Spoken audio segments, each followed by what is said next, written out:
Hey guys, welcome to my channel Technically Immortal. Today we will discuss about the orifice meter as a flow measurement device. So this diagram shows us the basic principle of orifice meter.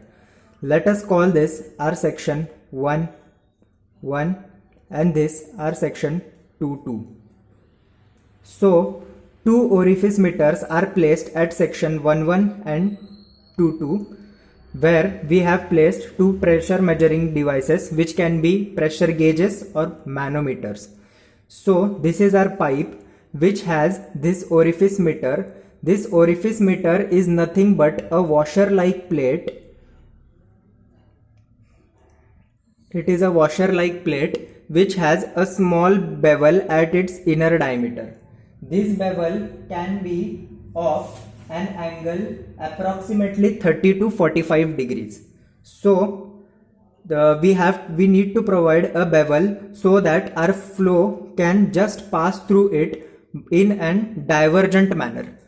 So we will have a divergent pass of fluid in our pipe, and the eddies are generated at just next to the orifice meter as shown here. I'll show it with another color. So these are the eddies which are generated.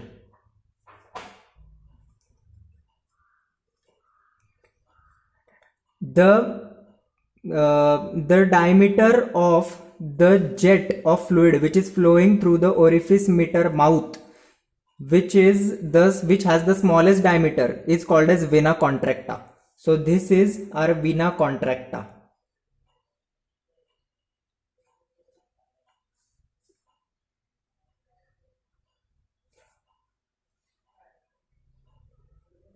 Vena contracta. So unlike the Venturi meter, in orifice meter we measure the areas which are like at area 1, 1 and the area at vena contracta. So we'll start with our derivation. So we know the basic Bernoulli's equation is P1 upon omega 1 plus V1 square by 2G plus Z1 is equals to P2 upon omega 2 plus V2 square by 2G plus Z2.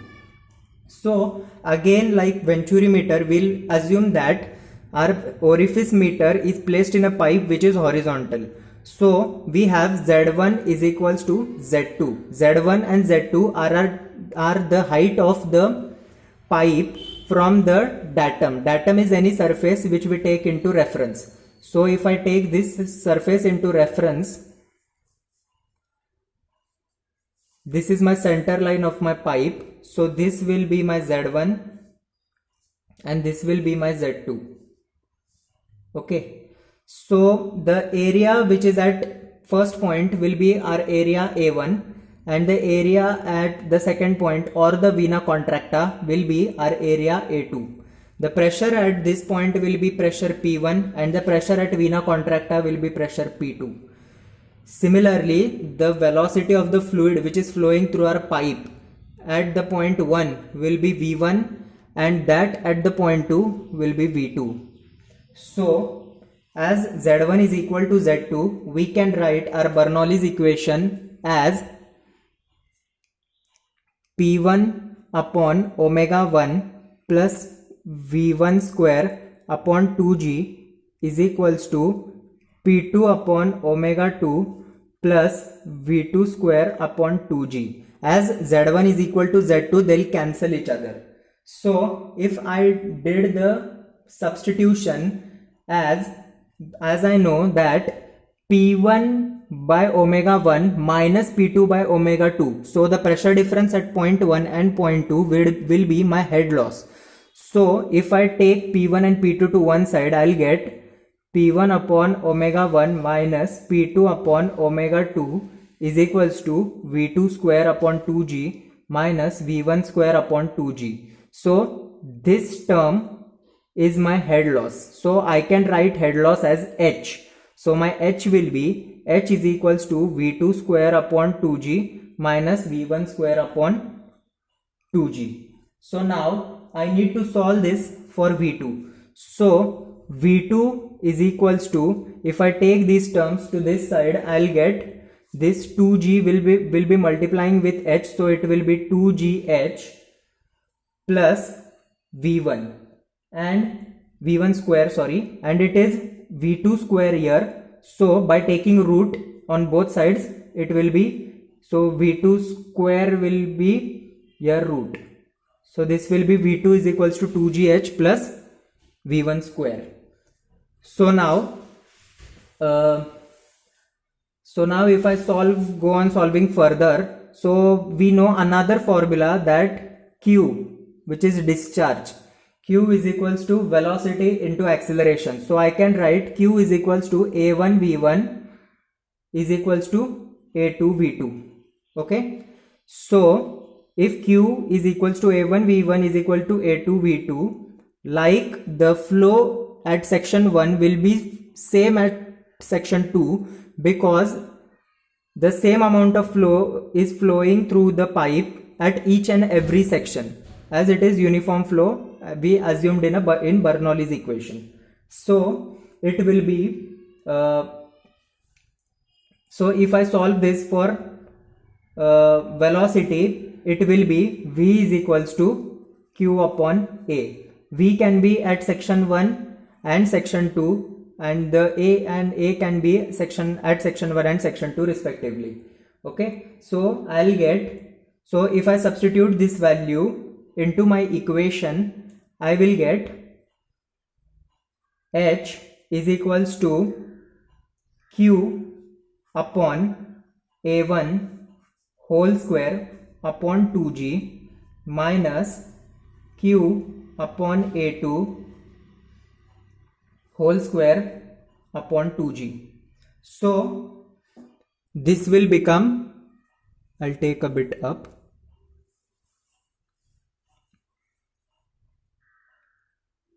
So my further equation will become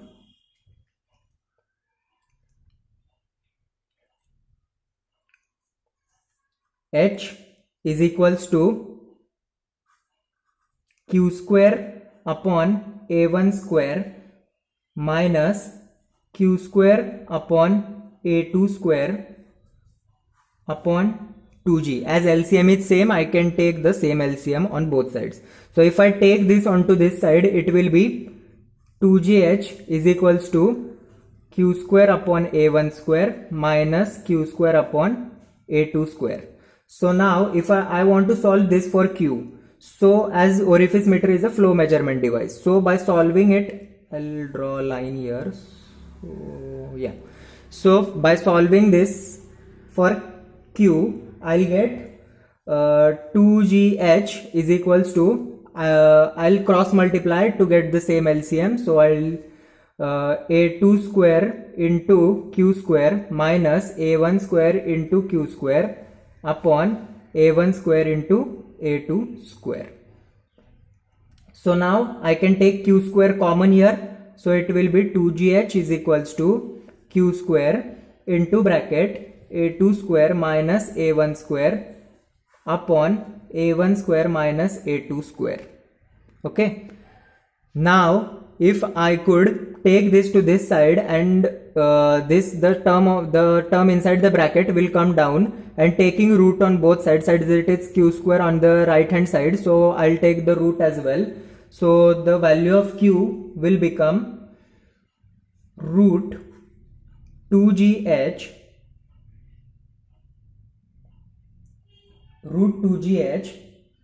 into, so this will be root 2gh upon, it will be A1 square, sorry, it is A1, this will be multiplying to this, so it will be A1 into A2 sorry, upon root of A1 square minus A2 square minus A1 square. So so in some books, if we refer to this derivation, it is given as AO square in the place of A2. So It's up to you. You can call it A1, A2. The nomenclature doesn't matter that much.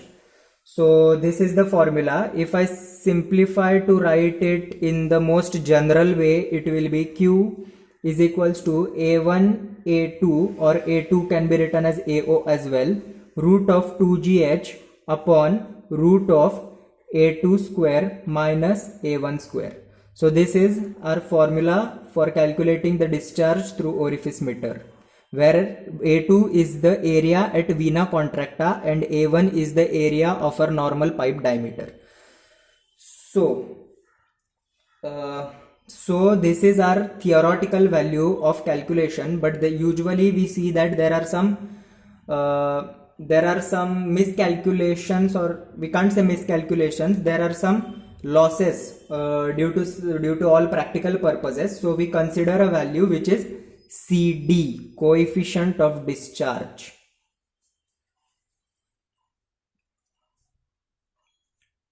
So usually for Venturi meter, coefficient of discharge is less than orifice meter, coefficient of discharge is less than Venturi meter, which is around 0.60, approximately 0.60.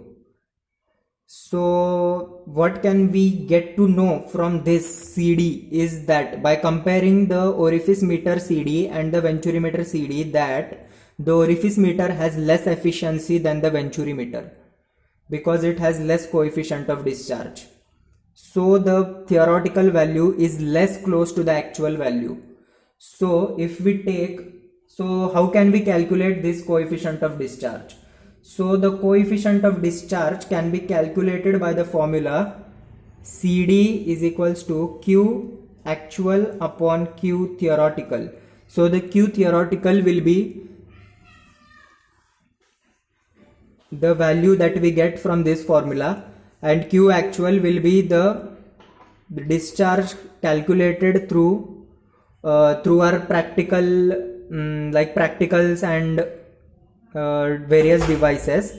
So the value of CD for orifice meter will be 0.6. Now what are the applications of orifice meter? So the applications are, I'll write applications here.